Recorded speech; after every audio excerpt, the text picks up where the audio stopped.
perih-perih sih. Kalau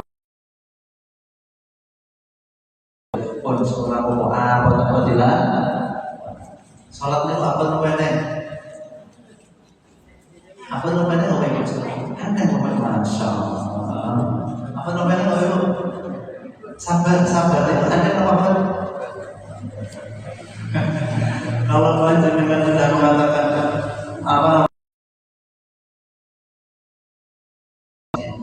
wasta'inu bis-sabri was-shalah innaha lakabiratun buat sholat kalian sabar itu illa alal kecuali untuk orang-orang yang imannya top tunduknya kepada Allah sholat akan menjadi ringan karena dia akan senantiasa menunggu sholat dengan sholat yang lain rampung sholat zuhur sih dengan apa?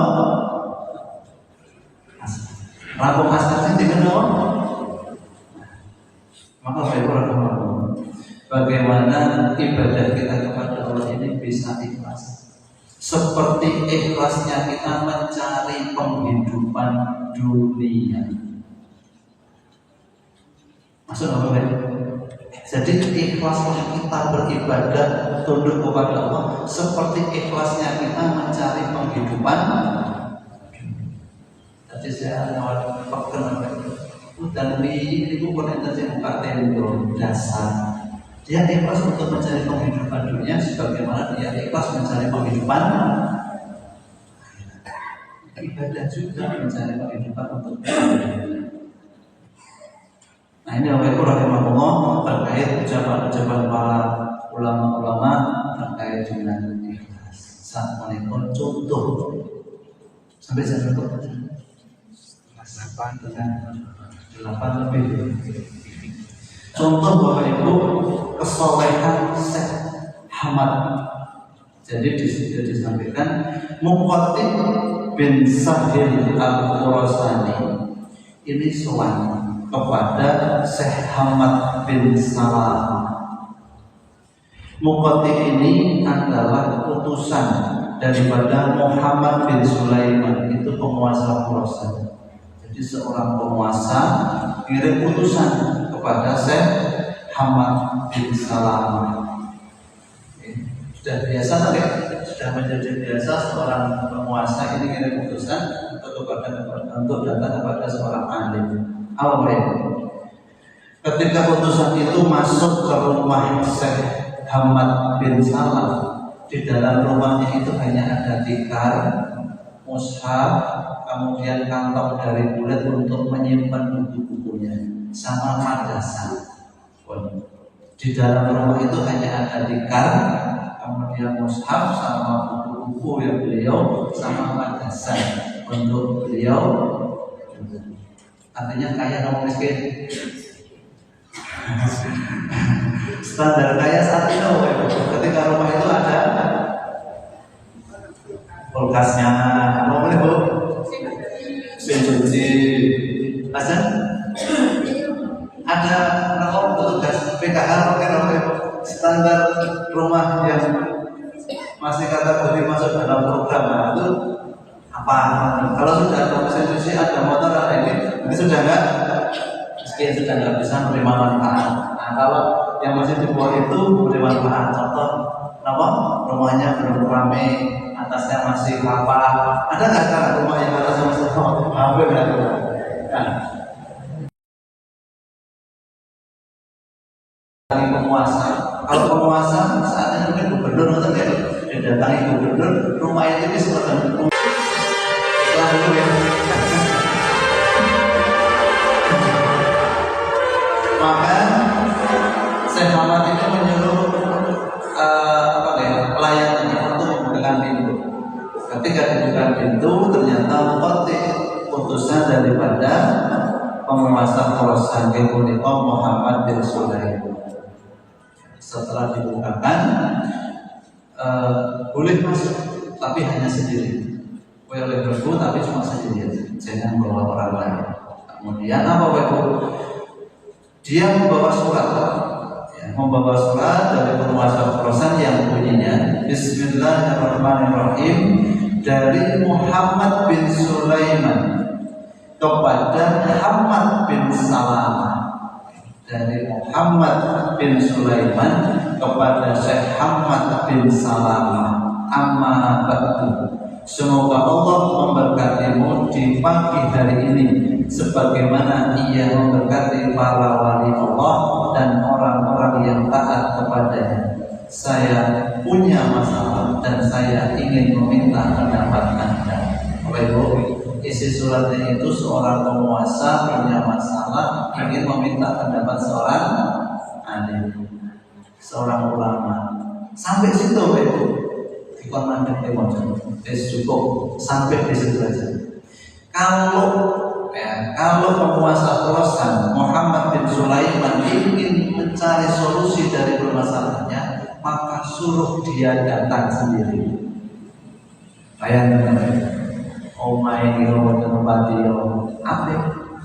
Ala kadarnya ada penguasa gubernur kirim ajudannya, sing dikontol malah gubernur. Mulia gubernur komplain. Ada nggak orang yang tidak? Kemudian disampaikan apa itu? Ya, disampaikan kepada penguasa Khorasan Muhammad bin Sulaiman. Nah, itu betul oleh datang dengan itu. Suruh dia masuk sendirian sama. Sang gubernur itu, sang penguasa itu suruh masuk sendirian. Apa yang disampaikan? Mengapa setiap kali aku melihatmu, aku selalu merasa gugup dan takut. Seorang penguasa yang adalah gubernur melihat Syekh Muhammad bin Sulaiman itu,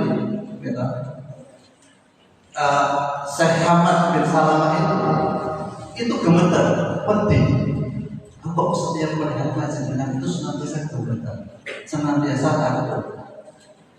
Maka ketika yang engkau takuti hanya Allah, maka kamu akan menakutkan Allah. Ketika kita ini hanya takut kepada Allah, tidak takut kepada manusia, maka tidak ada penghambaan kepada manusia. Itu membuat orang lain takut. Meskipun sekelas semua, ternyata orang ikhlas itu penting. Tanda nih kalau panjenengan ikhlas, kata yang mengikhlas sampun ajrih kali panjenengan. Ketika kita orang melihat kita yang sudah gemeter dan sebagainya, maka sampaikan Hamad menjawab, aku mendengar Sabit al-Adani berkata bahwa Anas bin Malik mendengar Rasulullah bersabda, seorang alim ahli ilmu apabila dengan ilmunya itu ia hanya mengharap ridho Allah, maka ia akan ditakuti oleh siapa saja. Sebaliknya, bila dengan ilmunya itu ia ingin menumpuk kekayaan dunia, ketika dengan ilmunya ingin menumpuk kekayaan dunia, maka ia akan takut kepada siapa saja. Ketika orang ahli ilmu, seorang ulama, seorang ustaz, ini dia hanya menghambakan ilmunya kepada Allah, hanya takut kepada Allah, maka dia tidak takut kepada siapa. Tapi ketika dia takut atau dengan ilmunya ilmu, maka engkau dan penguasa dunia ini bodoh. Derajatnya sama, karena kita nggak butuh apa-apa, sudah konangan. Kalau kita kebanyakan konangan atau konangan,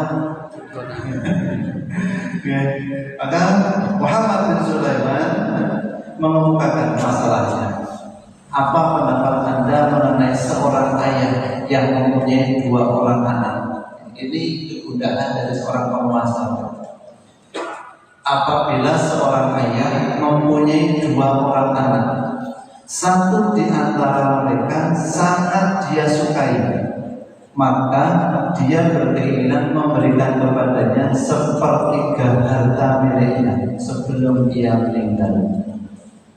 Ini punya 2 anak, sing siji iki disenengi, sing siji dibutuhkan dia bisa senangi, sehingga berimbas pada pembagian hartanya.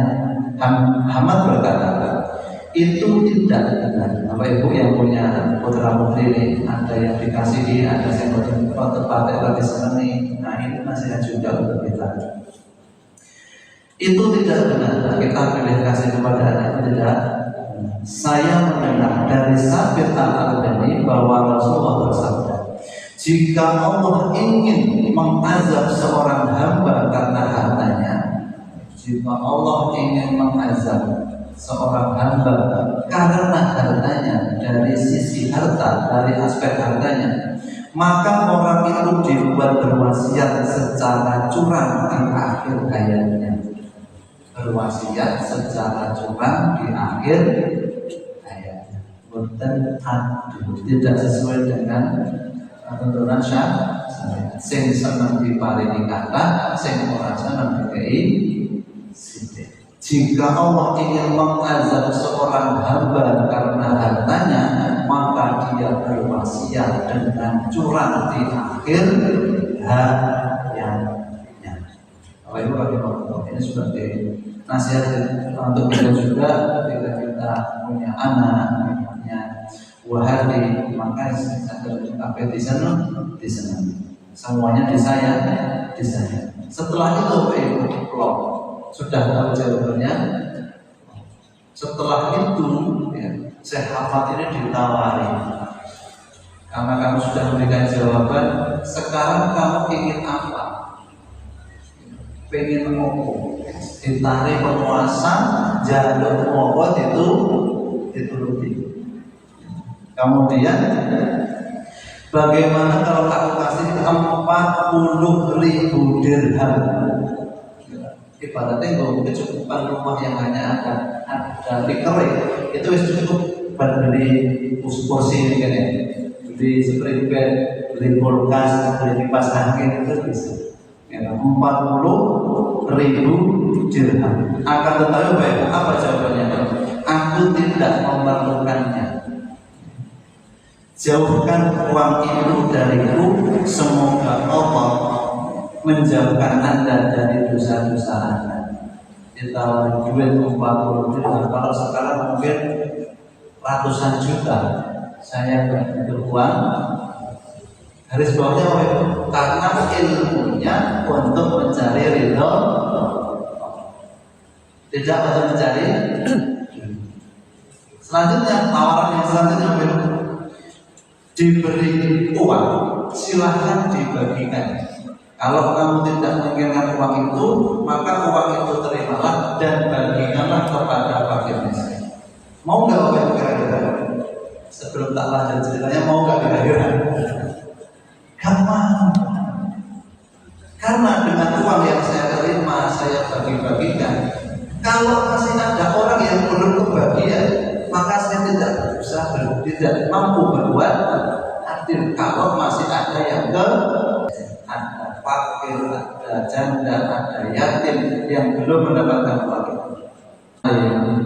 Meskipun diketuk dunia, itu hanya diketuk, didobrak, didodorin dunia, itu tidak kira.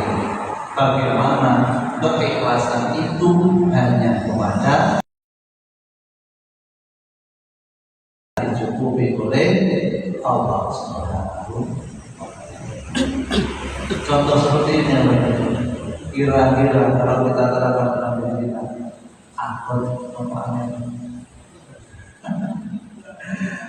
bagaimana menyerang satu anak, bagaimana dia hanya tunduk patuh kepada Allah, dia tidak butuh dunia, meskipun dunia ini datang kepada yang kebanyakan kita, kami juga dunia atau dunia punya. Yang terjadi adalah kita mengejar dunia dengan meninggalkan akhirat. Untuk memperoleh, ketika Allah belum meridhoi untuk mendapatkan kehidupan dunia yang panjenengan inginkan, itu akan. Maka yang mencari resep dari Allah adalah ikhlas dalam beramal, ikhlas ikhlas dalam berbuat, ikhlas menerima takdir yang telah Allah berikan. Selanjutnya itu contoh yang terakhir. Contoh yang terakhir, dalam sebuah peperangan, tentara Muslim di bawah pimpinan Mas Lama. Dalam sebuah peperangan, ya, pasukan Muslim di bawah Mas Lama. Ini untuk memasuki sebuah kota itu tidak mudah, sehingga ada seorang pasukan tentara itu sing reko-reko damel parit sampai melewati gerbang pembatas atau melewati benteng. Jadi pasukan itu menggali parit sampai bisa masuk ke dalam benteng sehingga pintu gerbang itu bisa dibuka. Setelah itu diumumkan siapa pasukan yang kemarin membuat parit sehingga kita dapat menang dalam peperangan. Dan ada yang karena mau dikasih hadiah apa itu? Karena mau dikasih hadiah, mau dikasih penghargaan. Gak ada pasukan yang diumumkan di hari yang kedua siapa pasukan yang kemarin membuat parit untuk datang menghadap penguasa. Gak datang juga hari kedua. Hari ketiga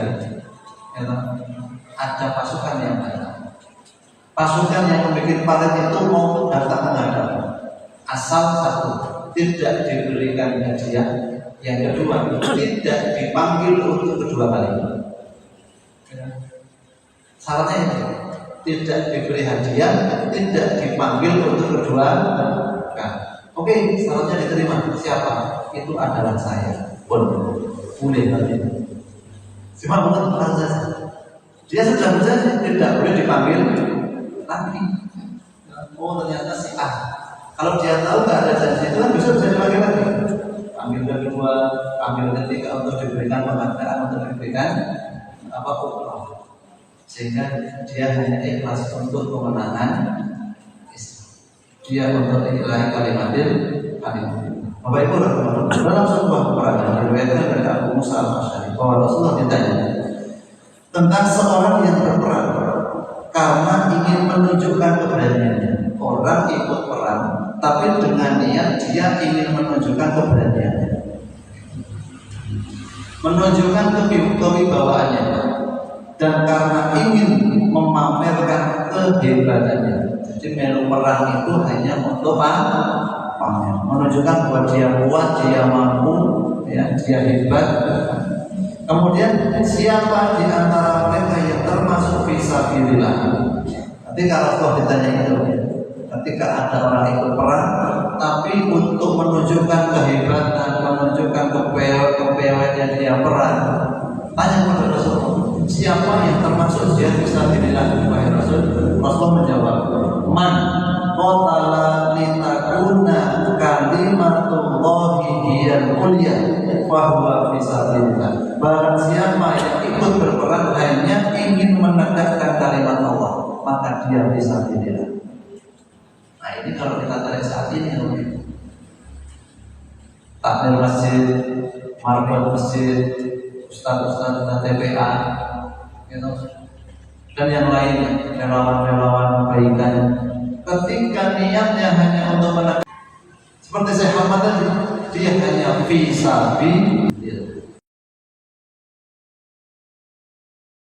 hanya ingin dia mati di jalan Allah Subhanahu wa ta'ala. Tapi sekarang ya ada kata-kata itu beracun kita. Kenapa itu kata-katanya? Yang penting cuan. Ada cuan itu apa? Fulus ya kan? Apa itu amalan atau apa namanya pengabdian, jujur, amanah itu nggak penting. Yang penting karena itu jangan sampai ada di kita. Yang penting aman, yang penting jujur. Ketika kita ngejar cuan, kita ngejar uang, tapi di akhiratnya kita akan mendapatkan penderitaan yang berbeban. Nah, itu kita dikembalikan ke dunia lagi. Setelah kita mari kita hadapkan semua amalan kita tujukan hanya kepada Allah. Maha kuasanya Allah sudah ditunjukkan di keseharian kita. Kalau tadi di awal kita sampaikan bayangan itu sudah menjadi tanda kuasanya Allah. Siang dan malam juga sudah menjadi tanda kuasanya Allah. Bapak Ibu rahimahullah, pada 1 Januari panjenengan merayakan masuknya Rajab atau 1 Januari? Ada yang nyalakan petasan? Ya, ini ikut merayakan dewa apa itu? Kira dewa-dewa itu. Maka ini sudah masuk Rajab, Bapak Ibu, amal ibadahnya ditambah, dilipat gandakan di bulan ini. Yang masih punya utang puasa Ramadan segera ditunaikan, segera dilunasi. Maka bulan 4, bulan haram, 4 bulan yang dimuliakan Allah ini mohon dimaksimalkan untuk tambah kencang ibadahnya. Segini mohon kebaikannya ditambah, sedekah sebelum nanti kita masuk bulan Ramadan. Kalau awal-awal Ramadan kode kok lepas biasa puasa awal-awal. Ini Rajab belum puasa ya. Akhirnya memperbanyak puasa Senin Kamis dan sebagainya. Maka apa yang kami sampaikan kurang lebihnya mohon maaf jika ada perkataan yang kurang berkenan. Kami mohon maaf yang sebesar-besarnya. Assalamualaikum warahmatullahi wabarakatuh. Apa terima kasihnya MC?